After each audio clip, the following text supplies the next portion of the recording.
Hello everyone, welcome to Essay Catalog Hub, the best YouTube channel of information science and information studies, students and workers. So guys, today we're going to deal with abstracts, but I have a challenge for you. This video must reach 50 likes, 50 comments and 50 subscribers. So I'm going to choose one person that has subscribed, liked and comment. I'm going to give that person a 100 rand benefit. So guys, today we're going to deal with abstracts. So first of all, we have to define what is an abstract. Abstract is a concise summary of a research paper, thesis, review or any in-depth academic work. It provides readers with a quick overview of the study purpose, method and findings and conclusions. So guys, the first abstract is slanted. The second abstract is structured abstract. The third abstract is indicative, and the last one is informative. So the first abstract, guys, we have to define it first so that we can understand it. Let's define it. A slanted abstract is the summary of a research paper, article or study that present information in a biased way, often to favor a particular viewpoint, a agenda or conclusion. So guys, so we defined it. We have to know that this abstract must have 200 to 300 words. That's the important thing. 200 to 300 words, and must focus on one main subject. For example, if we are talking about HIV and AIDS, you as a student or as a worker, you have to know that between HIV and AIDS, you have to choose one thing.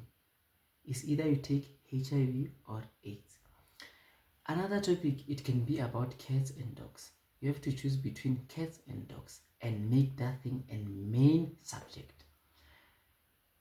Another abstract, guys, is structured abstract.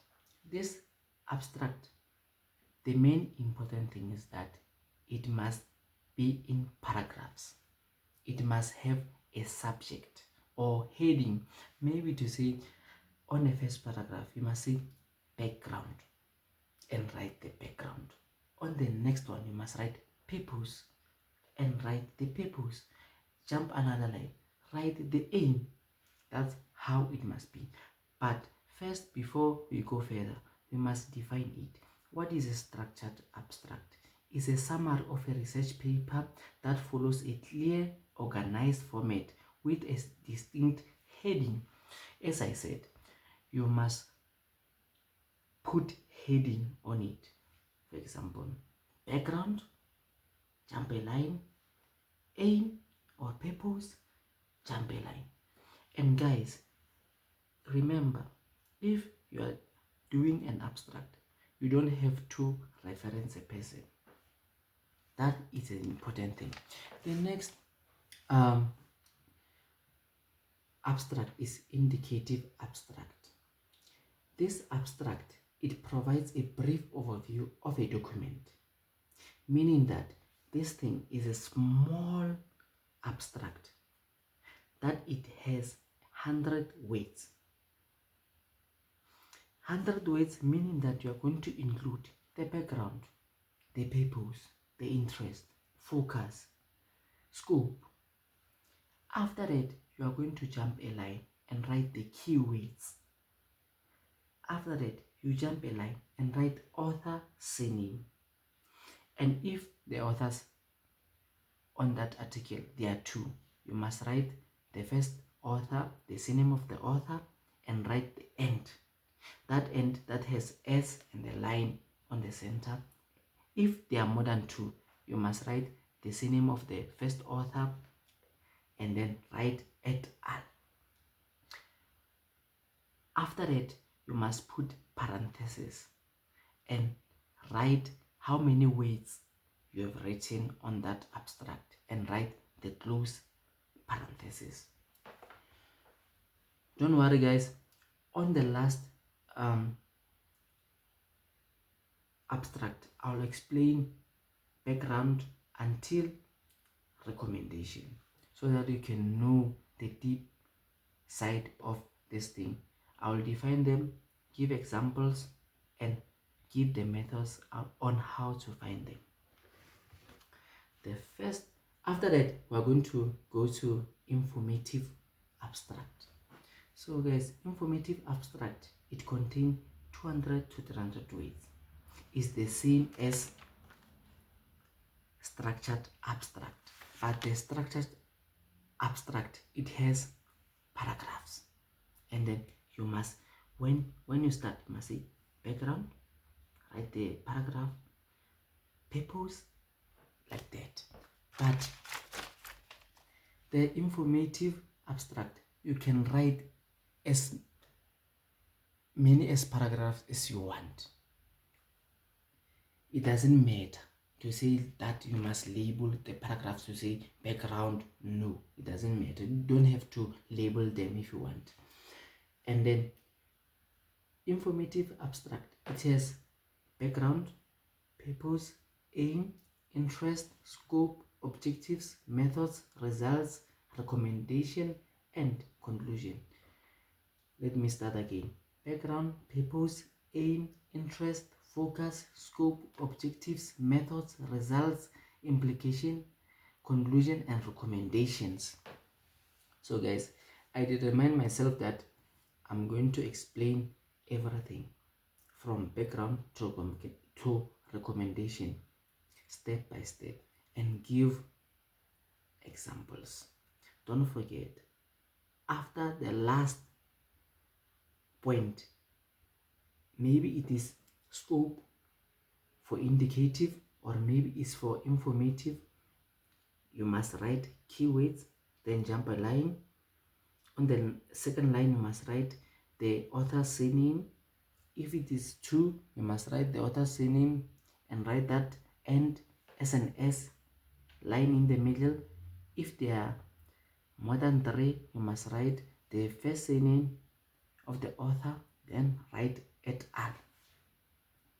After, don't jump a line. After writing the author's surnames, you must write parentheses, how many words you have written on your abstract, then close the parentheses. Okay guys, I'm going to start on background. Background guys is something, or is a paragraph that explains the topic. For example, we can say that I'm talking about dogs. On the first paragraph, they will say dogs do what. Dogs eat dog more. Dogs are animals that are, you understand that they are defining the dogs and they are talking about the dogs. The main things that the background define the topic, explains the topic. The next thing is that the purpose. On the purpose is that the general intention behind the research. In my language, we say mmereko wa research ya rena, or mmereko wa article. The things that explain the work or the purpose, like the work of our research, the work of this article, the explanation of the work of our research. Sometimes they can say on your article, they can say the study aims to, you must underline the aim. The study aims to do this and this. The study aims to talk about dogs. Okay, you will be knowing that, okay, this one is the purpose. They tell me the work of the research. The next one is the aim. The aim is the achievements, what the study wants to achieve. Mainly they will write that the aim of the study is to, okay, when I'm in an article or in research, they will say the research aims to achieve what, and what. You will know the aim of the study aims to achieve the vaccines of the animals or of the dogs. You must get it like that. Background, they explain the topic. Purpose is that it is the aim of the study. The aim is what they want to achieve. And then guys, we'll go to interest. Interest is the interest of the people. Always remember that. If I'm writing a research and a lecturer say, I have an interest in this, or I have researched something like this and I found this, that is the interest of another person. But don't forget, don't reference anyone. You can say they said about this research, they concluded, you understand me, don't reference anyone. Give the person's opinion, but don't reference them. On the focuses, what does the study focus on? The focus area. They can say, like what can I say? If they talk about dogs, they can say we are focusing on vaccines. Okay, so you'll know, okay, this research focus on vaccine, not dogs, but vaccines of dogs. So you must determine it like that, to say, okay, if I read an article and then, oh, vaccine of dogs, but on the background they define dogs, but on the focus, they're focusing on the vaccines of the dogs. You must take it like that. And on the scope, scope is what is included and excluded, the experience. They can say that, okay, we have researched about what is, okay, let me say this. They have researched about the vaccine of dogs to prevent flu, but we did not include the consequences of that vaccine. That's how you get it. That's how you get the scoop. When you are reading something and you say, okay, we include, maybe you can say, Khoisan, but we did not include South African people. You can see they have included the Khoisan or the San, but they did not include the South African people. That's the scope. After that, you are going to the objectives. Objectives is what the study intends to achieve. But don't confuse yourself to say that objectives are similar to aims, because aim is what the study aims to achieve. The objectives, you will get them when you read. You will find the active verb. For example,